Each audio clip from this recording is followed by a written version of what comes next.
VI, whose output is A into bracket AV आहे, त्याचं output आलं, ते पुढच्याला अप्लाय केलं. सो A into VI, म्हणजे आपण गेन काय केली, मल्टिप्लाय करत गेलो. सो इथे म्हटलं आपण the gain, overall gain is given by A1, that is the gain of first stage, A2 gain of second stage, A3 gain of the next stage, and so on so on. म्हणजे आपण gain multiply करतो. पण ही जी gain जी असते ती gain कशात आपण measure करतो, it is measure in decibels. Gain G measure करतो की एक्सप्रेस करतो आपण, इट इज इन डेसिबल्स. मग टोटल गेन जी आहे ऍक्च्युअली ती काय म्हणतो आपण, it is the sum of the gains of individual stages. आपण जर इथे मल्टिप्लाय म्हटलं तरी पण गेन जी आहे ती तुमची ऍड होत जाते.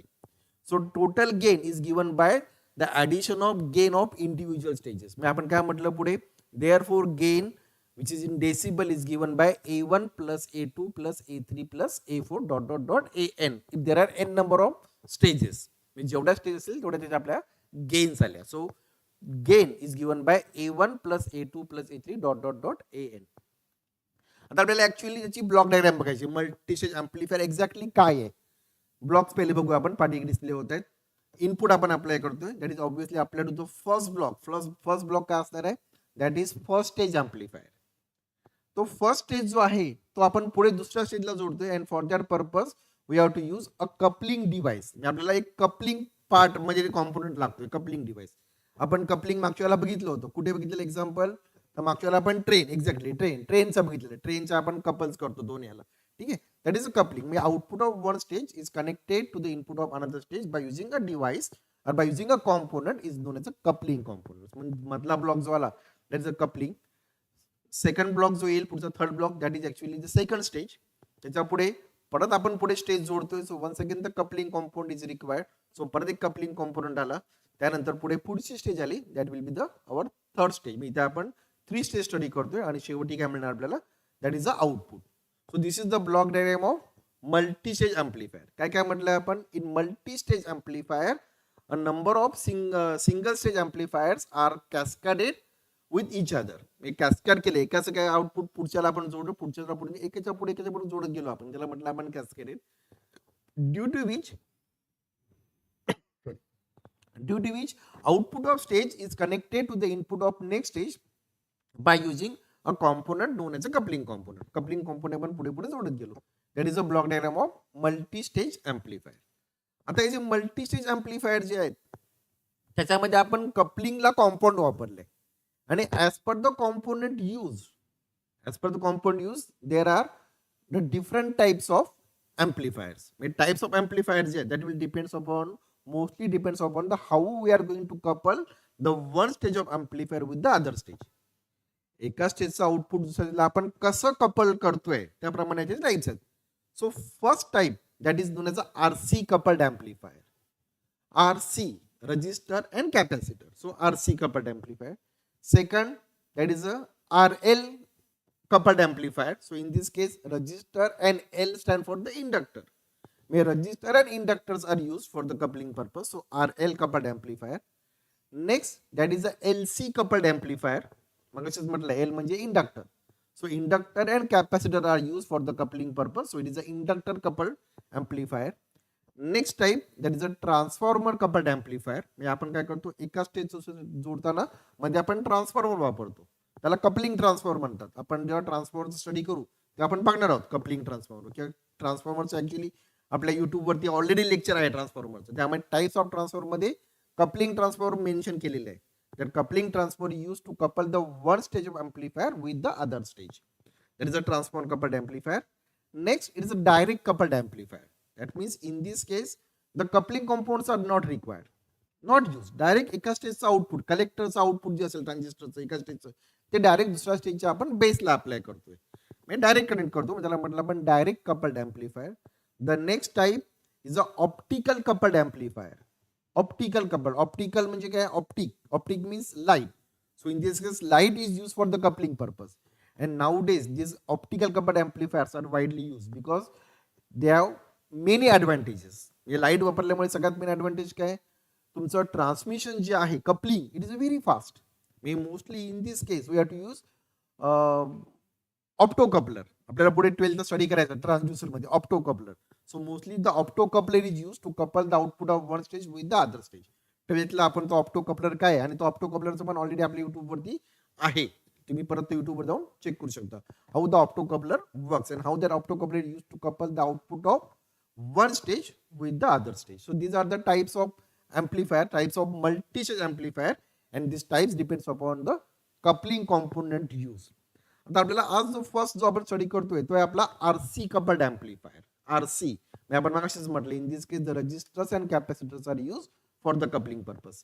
डायग्राम काय डिस्प्ले पहिली बघूया आपण. ट्रान्झिस्टर दिसतोय, ठीक आहे, पूर्ण डायग्राम डिस्प्ले होते, मग आपण पुढे जाऊया.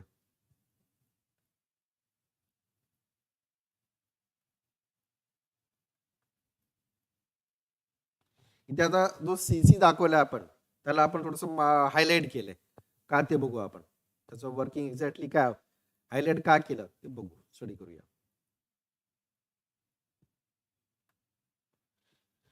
आरसी कपल्ड एम्प्लिफायर, ठीक आहे. काय काय आरसी कपल्ड एम्प्लिफायर म्हणजे केलंय आपण. इथे आपण म्हटलंय it is a two stage amplifier. आपल्याला दोन ट्रान्झिस्टर दिसतात, so it is a two stage amplifier. एक स्टेज जोडली आपण आणि त्याला पुढे दुसरी स्टेज जोडली, आणि जोडताना मध्ये आपण एक कॅपॅसिटर घेतला, त्याला हायलाइट केलंय, तो तुमचा कपलिंग कॅपॅसिटर सीसी. आणि त्यामध्ये दोन स्टेज आहेत, त्या आपल्याला दोन स्टेज बघता येतील. आपण त्याला काय केलंय, सरळ मार्क करूया दोन स्टेज. इथे डॉटेड लाईन जी आली, ते डॉटेड लाईन तुमच्या त्या मल्टी स्टेज एम्प्लिफायरचे दोन पार्ट्स करते, म्हणजे दोन सेक्शन दाखवते. पहिला सेक्शन जो आहे that is a first stage amplifier, and second जो आहे that is a second stage amplifier. So this is a two stage RC coupled amplifier. आता काय याच्यामध्ये आहे बघूया आपण. काय केलंय, in this circuit the coupling capacitor is used to connect the output of first stage with the second stage. पहिल्या स्टेजचा आउटपुट पुढे जोडला आपण, तो कपलिंग म्हणजे सीसी जो म्हटला आपण, that is a coupling capacitor. तो कुठे जोडलाय, that is connected between the collector and the base of the next stage. कलेक्टरला आपण आउटपुट घेतोय, the output is retrieved from the collector. हे आपण फर्स्ट स्टडी केलेलं आहे. जेव्हा आपण इमिटर मधून आउटपुट घेतो त्याला आपण म्हणतो इमिटर फॉलोअर. इथे आपण मोस्टली आउटपुट काय करतो, it is connected to the collector circuit. Output is retrieved from the collector circuit, आणि तो कलेक्टरला जो कॅपॅसिटर वापरलाय तो काय झाला आता सिंगल स्टेज मध्ये, it is known as a C output. But in this case the same capacity is known as a CC, that is a coupling capacitor. तो काय करतो, that coupling capacitor connect the output of first stage to the base of the next stage. आणि बेसला आपलं input apply करायचं, so output आपण बेसला जोडलं थ्रू कपलिंग कॅपॅसिटर. आणि तो जोडताना आपण आरसी आणि तो सीसी असे दोन कॉम्पोनंट्स आले ऍक्च्युअली, म्हणजे त्याला म्हटलं आपण आरसी कपल्ड एम्प्लिफायर. आता काय म्हटलंय, the resistors RB1 and RB2 form the potential divider. म्हणजे सिंगल स्टेजचा वर्किंग आठवा. सिंगल स्टेज मी आपण म्हटलेलं आहे पहिलं की पोटेन्शियल डिवायडर बायसिंग जी आहे ती फॉर्म केली पाहिजे resistors RB1 RB2 that provides a proper operating point. आपण मागच्याला पण तो बघितला, ऑपरेटिंग पॉईंट काढलेला, प्लॉट केलाय, लोड लाईन प्लॉट केली आणि मध्ये आपण ऑपरेटिंग पॉईंट प्लॉट केला. म्हणजे झिरो सिग्नल असेल तेव्हा झिरो सिग्नल कलेक्टरकडनं आपण फाइंड आउट केलंय, आणि त्यावेळेला आपण व्होल्टेज पण काढले VCC, so that we can find out the operating point. त्यासाठी आपल्याला काय करतोय, we have to use a proper biasing. आणि ती प्रॉपर बायसिंग कशी आपण घेतली, by using RB1 and RB2.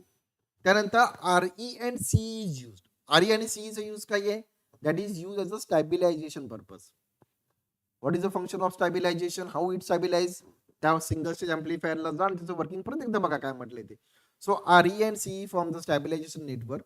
The input capacitor C input and coupling capacitor CC. आणि पुढे काय म्हटलं आपण, आउटपुट कॅपॅसिटर C आउटपुट. आता कॅपॅसिटरचं फंक्शन काय म्हटलं त्यामध्ये, the input capacitor C input, coupling capacitor CC and output capacitor C output blocks the DC signal. तो डीसी सिग्नल का ब्लॉक करतो, कारण कॅपॅसिटरचा रिएक्टन्स जो आहे XC जो म्हणतात, that is given by 1/2πfc. F that is a frequency. For DC frequency किती आली, ऑब्विसली 0. सो 1/0, कारण 2πf, एफ 0 झाला तो पूर्ण तो 0 होणार. So 1/0 that is infinity. So the capacitive reactance XC for DC particle is infinite. त्यामुळे काय होईल, DC particles are not able to pass, the DC particle get blocked by using the capacitors, and only the AC particles are managed to pass through capacitor. आणि आपला input signal काय आहे, that is AC signal आहे. मग तो signal तुमचा काय व्हायला पाहिजे, प्रोसेस व्हायला पाहिजे. डीसी ला काय करेल, तो ब्लॉक करेल, and only the AC signals are manage to pass through that capacitors. इनपुटला जाईल तो, मी बेसला जाईल, कपलिंग कॉम्पोनंट थ्रू पुढच्या ट्रान्झिस्टरच्या इनपुट स्टेजला जाईल, त्याच्या आउटपुट कॅपॅसिटर मधून फक्त AC तुमचा आउटपुटला आहे, आणि DC तो ब्लॉक करेल. That is a function of coupling capacitor. आता पुढे काय म्हटलंय, when input AC signal is applied to the base of first stage. Base of first stage म्हणजे base of transistor Q1. It appears in amplified form across the output terminal that is RC. म्हणजे पहिल्या स्टेजच्या आउटपुटला म्हणजे आरसीच्या across तो एम्प्लिफाईड form मध्ये आला. The first stage of म्हटले this amplified signal is applied to the input terminal of base of the next stage. मग असेच म्हटलं आपण पहिल्या स्टेजचं आउटपुट जे आलं ते कुठे जोडलं आपण, पुढच्या स्टेजच्या इनपुटला, that is obviously the base of the next transistor that is Q2. The second स्टेजने काय केलं, त्याने परत त्या सिग्नलला एम्प्लिफाय केलं. जो काय सिग्नल अप्लाय केला सेकंड स्टेजला गेला, सेकंड स्टेजने परत त्याला एम्प्लिफाय केलं, याची गेन वाढवली आणि ती गेन किती वाढली, कन्सिडरेबली म्हटलं आपण. जेवढी आपल्याला हवी तेवढी मिळते. जर नाही मिळाली तर काय करणार, the one more stage should be connected. जेवढे आपल्याला गेन हवं असेल त्याप्रमाणे आपण काय करू, पुढे एम्प्लिफायर स्टेज वाढवून जाऊ. इथे आपण मल्टी स्टेज मी 2 स्टेज म्हणतो. सेकंड स्टेजचा आउटपुट काय म्हणू आपण, इट इज अ कन्सिडरेबल, आपल्याला सफिशियंट मिळते असं आपण कन्सिडर करतोय. पुढे काय म्हटलं आपण, आता आउटपुट मिळालं आपल्याला, हे सगळं बघताना त्या आपल्याला त्याचे कॅरेक्टरिस्टिक्स बघायचे. सिग्नल एम्प्लिफाय केला, फर्स्ट स्टेजने एम्प्लिफाय केला, फर्दर सेकंड स्टेजला अप्लाय केला, सेकंड स्टेजला त्याला एम्प्लिफाय केला आणि आपल्याला सफिशियंट आउटपुट आपल्या आउटपुट टर्मिनलच्या अक्रॉस डिलिव्हर केलं जाते. आता पुढे आपण बघतो त्याचे कॅरेक्टरिस्टिक्स. त्यातला पहिली आहे तुमची फ्रिक्वेन्सी रिस्पॉन्स. फ्रिक्वेन्सी रिस्पॉन्स म्हणजे काय, it is nothing but the characteristics of frequency and the gain of the amplifier. ती पण आपण काढली होती मागच्या वेळेला, बरोबर ना. 0 पासून तो पीकला गेला, परत तो कमी होत गेला. At low frequency and high frequency gain of the amplifier decreases.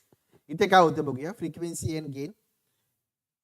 या ठिकाणी तुमची जो ग्राफ जो आला तो ग्राफ मिनिमम फ्रिक्वेन्सीला परत लोज आहे, मॅक्झिमम फ्रिक्वेन्सीला परत तो ड्रॉप झाला, परत लो झाला.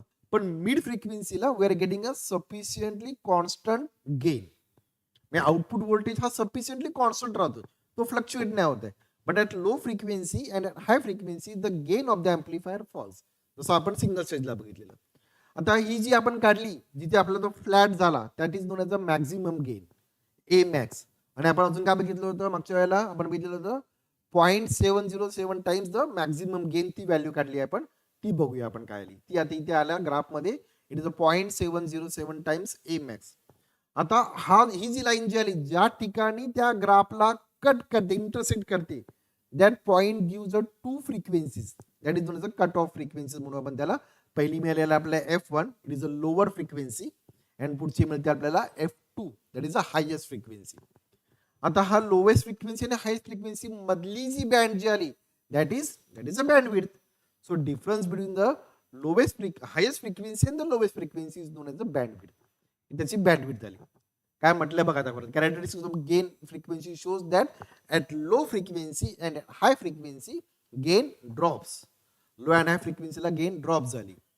ॲट लो फ्रिक्वेन्सी ती गेन कमी काय ते बघू आपण. काय म्हटलं, at low frequency the reactance of coupling capacitor is very high. हो ना, फ्रिक्वेन्सी लो, मगाशी आपण 0ला इन्फायनाइट बघितलेलं. लो फ्रिक्वेन्सीला रिएक्टन्स तुमचा हाय असणार आहे कॅपॅसिटरचा, and hence very small part of input signal is applied to the base of transistor. Impedance जास्त आहे, इम्पिडन्स मी म्हणतो पण रेजिस्टन्स जास्त आहे, त्यामुळे सिग्नल काय होतोय, पुढे सगळा पास होत नाही, तो अडवला जातोय, बरोबर ना. रेजिस्टन्स आपल्या म्हणजे रेजिस्टन्सची property opposition to flow of current. इथे काय म्हणू आपण, it is opposition to flow of signal म्हणू आपण आपल्या कन्व्हिनियन्ससाठी. मग सिग्नलला तो अपोज करतो, सगळा सिग्नल पुढे पास होत नाही. त्यामुळे जर इनपुटच तुमचं कमी अप्लाय केलं तर आउटपुट काय येणार, that will also very low. म्हणजे गेन तुमची कमी आहे ॲट लो फ्रिक्वेन्सी. ठीक आहे. पुढे ॲट हाय फ्रिक्वेन्सी म्हणजे आपण F2 जो म्हटलं, at high frequency the reactance of coupling capacitor CC is very small. Frequency high झाली, किती हाय, ती किलो हर्ट्स मध्ये असेल किंवा it may be in mega hertz. आणि त्यावेळेला तुमचा जो हा कॅपॅसिटरचा जो रिएक्टन्स जो आहे CC जो म्हटलं आपण, CR sorry, coupling capacitive reactance sorry, तो कॅपॅसिटिव्ह रिएक्टन्स काय, it is very low. Very low म्हणजे काय म्हणतो आपण, it almost behaves like a short circuit. Low झाला तो ऑलमोस्ट शॉर्ट सर्किट बिहेव केला, and due to which loading effect येतो याच्यावरती. लोड आलं की काय होतं, तुमचं व्होल्टेज कमी होतं. हे लोडिंग आपल्याला पुढे 12ला स्टडी करायचं पॉवर सप्लाय मध्ये, पण जस्ट शॉर्ट मध्ये सांगतो ब्रीफ मध्ये काय असेल लोडिंग. आपण घरामध्ये एखादं इन्स्ट्रुमेंट लावलं, टीव्ही लावला किंवा आपण एखादा बल्ब लावला आणि घरातले सगळे अप्लायन्सेस आपण ऑन करत गेलो तर काय होतं, बल्बची इंटेन्सिटी कमी होते. एक्सपेरिमेंट करून बघा, हा, जे रुरल एरियामध्ये राहतात त्यांना तर नक्कीच हा एक्सप्लेन देतो की संध्याकाळच्या वेळेला लाईट थोडीशी डीम होते. लाईट डीम का होते? कारण तो लोड आलेला असतो याच्यावरती. बाकीचे आपल्या घरातली समजा आपण वॉशिंग मशीन ऑन केली किंवा तुमचा पंप किंवा इस्त्री ऑन केली, आयर्न ऑन केली, तर तुमचे बल्बची लगेच कमी होते. कारण मॅक्झिमम लोड कुठे जातो? त्या इन्स्ट्रुमेंटकडे जातो. त्याला म्हटलं आपण लोडिंग इफेक्ट. मग लोडिंग इफेक्ट म्हणजे काय होतं? आउटपुट व्होल्टेज कमी होतं, गेन कमी होतं. At low frequency and at high frequency the gain of the amplifier decreases. पुढचा पॉईंट म्हटलंय ऍट मिड फ्रिक्वेन्सी, म्हणजे मधली जी रेंज जी आहे दोनच्या मधली, त्या मधल्या फ्रिक्वेन्सीला गेन जी आहे, voltage gain is almost constant. थोडासा ऍडव्हान्टेज आहे, मधल्या फ्रिक्वेन्सीला जी गेन ही कॉन्स्टंट आहे. तर पुढे ऍडव्हान्टेज बघूया आपण त्याचं. First, it has a excellent frequency response. कारण दोन फ्रिक्वेन्सी गेल्या तुमच्या, लो आणि हाय फ्रिक्वेन्सी. म्हणजे आपण म्हणूया समजा आपण ऑडिओ फ्रिक्वेन्सी घेतली, किती रेंज ऑडिओ फ्रिक्वेन्सीची? 20 हर्ट्स टू 20 किलो हर्ट्स. मग त्या ऑडिओ फ्रिक्वेन्सी मध्ये हा यूज होतोय का? तो होईल ना. 20 हर्ट्सच्या खाली म्हटलं आपण फ्रिक्वेन्सी कमी आहे, गेन कमी झाली. पण 20 हर्ट्सच्या पुढे गेला, 20 टू 20 किलो हर्ट्स, फ्रिक्वेन्सी काय झालं तुमचं? रिस्पॉन्स कॉन्स्टंट आहे. म्हणजे लो स्टेज म्हणजे लो फ्रिक्वेन्सी अँप्लिफायर जर असतील तर लो फ्रिक्वेन्सी अँप्लिफायर्स मध्ये याचा फ्रिक्वेन्सी रिस्पॉन्स चांगला आहे. Excellent frequency response compare to the next type of amplifiers. पुढे, as only capacitors and resistors are use for the coupling purpose the cost decreases. कारण resistor वापरला आपण, त्याची कॉस्ट काय असणार आहे? काही रुपयामध्ये असेल. कॅपॅसिटर तो पण काही रुपयांमध्ये असेल, मी 5-10 रुपये असेल. मी overall construction cost, assembly cost जी आहे ती कमी आहे. मल्टीस्टेज अँप्लिफायर मधला आरसी कपल याची प्राइस कम्पेअर टू अदर, म्हणजे ट्रान्सफॉर्मर कपल जर असेल किंवा तुमचा आपण म्हटलं फायबर ऑप्टिक्स मधला जो आपण म्हटलं आपण ऑप्टिकल कपलिंग डिव्हाइस जो असेल त्याची कॉस्ट काय कमी आहे. दॅट्स वाय इन नॉर्मल म्हणजे साधे आपले डिव्हाइस जे असतात त्या साध्या डिव्हाइस मध्ये आपण काय करतो? मोस्टली आरसी कपल्ड यूज करतो. पुढचा advantage, the circuit is very compact. खूप लहान आहे. 2 ट्रान्झिस्टर्स आणि 1, 7, 8, 10 रजिस्टर्स आणि 3-4 कॅपॅसिटर्स. त्यामुळे ओव्हरऑल सर्किट जे आपल्याला खूप कॉम्पॅक्ट करता येऊ शकतं, असेंबल करता येऊ शकतं. पुढे नेक्स्ट त्याचे आपण बघतो आता डिसएडव्हान्टेजेस. पहिले डिसएडव्हान्टेज काय म्हटले? The voltage and the power gain is very low. High frequency low फ्रिक्वेन्सीला गेन कमी आहे, त्यामुळे voltage and power gain is very low. त्यानंतर impedance matching is poor. Impedance matching म्हणजे काय? तर पुढच्या स्टेज आपण जो पुढे त्याला आउटपुटला जे काही जोडणार असू त्याचा इम्पिडन्स म्हणजे रेजिस्टन्स म्हणू आपण. इम्पिडन्स हा प्रिव्हियस स्टेज बरोबर मॅच होत नाही. Impedance matching poor. आणि जेव्हा इम्पिडन्स मॅच होत नाही तेव्हा दोघांमध्ये काय होतं म्हणून आपण की फेथफुली सिग्नल ट्रान्सफर नाही होत. आपण फेथफुली म्हणू की सिग्नल प्रॉपरली ट्रान्सफर नाही होत, लोडिंगचा प्रॉब्लेम होतो. आणि हा जो इम्पिडन्स मॅचिंगचा ड्रॉबॅक जो आहे तो आपल्याला रिमूव्ह करता येतो ट्रान्सफॉर्मर कपल्ड मध्ये. ट्रान्सफॉर्मर कपल्डचं बघू आपले ऍडव्हान्टेज काय येते. पण याच्यामध्ये काय म्हटलं, 2 स्टेज मधलं इम्पिडन्स मॅचिंग जो आहे ते पुअर आहे, इट इज पुअर. त्यानंतर moisture sensitive, making them noisy at a time elapse. म्हणजे जसं आपण ते वापरत जाऊ, जसं तुमचं जुनं होत जाईल तसं त्यामध्ये नॉईज येत जातो. तर नॉईज म्हणजे काय? नॉईज म्हणजे अनवॉन्टेड साऊंड. आपण जो बोलताना कोणी दुसरं कोणी बोलत असेल तर तो नॉईज झाला. दोघांमध्ये कोणतरी बडबडला मध्येच, तो नॉईज. पण याच्यामध्ये नॉईज काय आहे? It is a electric signal तो जनरेट करतो स्वतःहून वेगळा स्वतःचा, त्याला म्हणतो आपण नॉईज. तो कसा रिमूव्ह करायचा हे आपल्याला पुढे स्टडी करायचं, 12th आपल्याला स्टडी करायचं. नॉईज म्हणजे काय म्हटलं आपण? Basically it is a unwanted electric signal generated in that amplifier. म्हणजे अनवॉन्टेड इलेक्ट्रिक सिग्नल ज्याच्यामुळे आपल्याला स्पीकर मध्ये पण काही वेळेला खर ऐकते बघा. एखाद्या वेळेला आपण एखादं म्युझिक सिस्टीम ऑन नसेल केली आणि नुसतं स्पीकर ऑन केला असेल तर आपल्याला असा आवाज येतो. That is humming and that humming is known as a noise. तो नॉईज आपल्याला या अँप्लिफायर्स मध्ये येऊ शकतो. So these are the disadvantages of amplifier. पुढे एक दिले त्यांनी, narrow bandwidth when compare to JFET. म्हणजे compare to the next type of components. म्हणजे आपण वापरले BJT, बायजंक्शन ट्रान्झिस्टर. जर आपण JFET म्हणजे जंक्शन फील्ड इफेक्ट ट्रान्झिस्टर वापरला तर त्याचा बँडविड्थ चांगला आहे. म्हणजे कम्पेअर टू JFET याचा बँडविड्थ काय कमी आहे. So these are the disadvantage of RC coupled amplifier. आपल्याला पुढे बघायचे त्याचे ऍप्लिकेशन्स कुठे वापरतो. So first, it is use in a public address system as a pre amplifier. Public address system म्हणजे माईक घेऊन आपण जे बोलतो एखाद्या सभेमध्ये किंवा फंक्शन्स मध्ये, that is a addressing system म्हणतो आपण, भाषण करतो आपण त्या. मग त्या पब्लिक ऍड्रेस सिस्टीम मध्ये it is use as a pre amplifier. Pre amplifier तुम्ही परवा बुक्स मध्ये बघितलंय, ट्रान्झिस्टरच्या specifications. It is use as a audio drivers. Purva बरोबर ना, ऑडिओ ड्रायव्हर्स बघितले आपण. त्यानंतर आपण एक प्री एम्प्लीफायर बघितलंय, BC107, that is a pre amplifier. और SL100 it is a audio driver. बरोबर. मग तो ऑडिओ ड्रायव्हर्स मध्ये ड्रायव्हर स्टेजला वापरतो. आणि प्री एम्प्लीफायर्स मध्ये काय वापरला आपण, तो BC107 और BC108. मग त्या BC108 तुमचं ही जी सर्किट जी असेल, it is assembled by using BC107. म्हणजे पब्लिक ऍड्रेस सिस्टीम मध्ये ऍज अ प्री एम्प्लीफायर म्हणून आपल्याला हा वापरता येतो. ठीक आहे. पुढे काय म्हटलंय आपण, रेडिओ और TV receivers as a small signal amplifiers. Radio आणि टीव्ही जो आपण रिसिव्हर जो असतो, सिग्नल जो रिसिव्ह करतो, त्या रिसिव्ह केलेला सिग्नल जो आपण पुढे काय करतो, त्याला आपण डिकोड करतो, डिमॉड्युलेट करतो आणि मग तो आउटपुट सिग्नलला कनेक्ट करतो. कसं डिकोड करतो, सिग्नल जो आला त्याची फ्रिक्वेन्सी किती असते, it is in megahertz. TV मध्ये मे बी ती गिगाहर्ट्झ मध्ये असेल. आपल्याला त्याला कन्वर्ट करायची आहे किलोहर्ट्झ मध्ये. म्हणजे गिगाहर्ट्झ पासून तो किलोहर्ट्झ मध्ये आणायचा आहे. कसा त्याला खाली आपण डाऊन कन्वर्ट करतो. 12th आपल्याला स्टडी करायचंय, आपल्याला पूर्ण एक चॅप्टर स्टडी करायचंय मॉडर्न इलेक्ट्रॉनिक कम्युनिकेशन मध्ये. त्यामुळे आपण सगळी स्टडी करणार आहोत. मग त्या रेडिओ रिसिव्हर्स किंवा टीव्ही रिसिव्हर्स मध्ये आउटपुट म्हणजे लो सिग्नल जो असेल, स्मॉल सिग्नल म्हणजे हाय फ्रिक्वेन्सी तो आपण कमी कमी करत तो ऑडिओ फ्रिक्वेन्सी कडे आणतो. आणि तो जो ऑडिओ फ्रिक्वेन्सी सिग्नल जो आहे त्या ठिकाणी आपल्याला एम्प्लीफायर म्हणून हा वापरायचा. So it is use in a radio and TV receivers as a small signal amplifier. पुढे तिसरं म्हटलंय RF कम्युनिकेशन. RF म्हणजे radio frequency.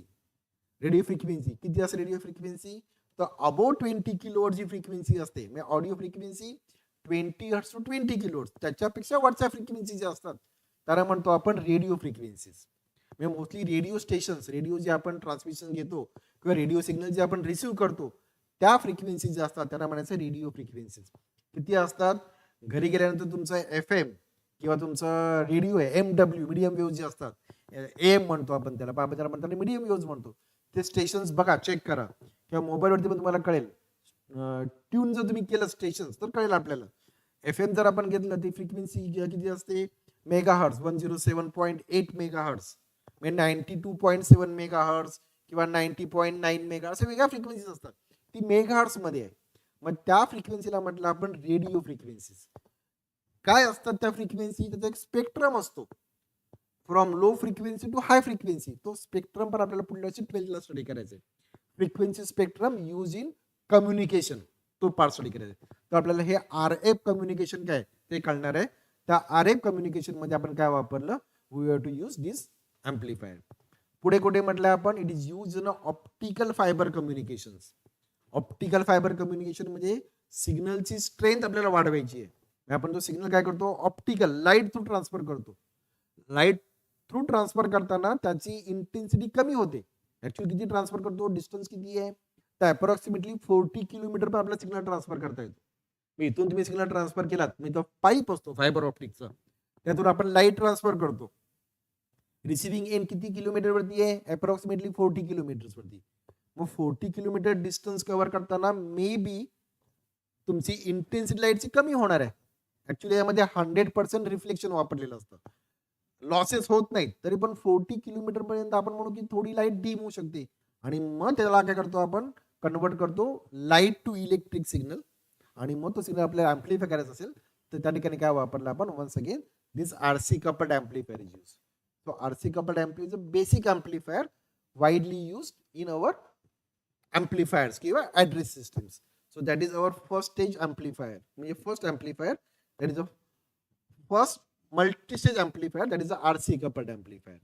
In our next video lecture, we are going to study the next type of amplifier that may be LC coupled or direct coupled. ठीक आहे, बंद करतो. Record हे झाले की नाही मला काय माहिती नाही.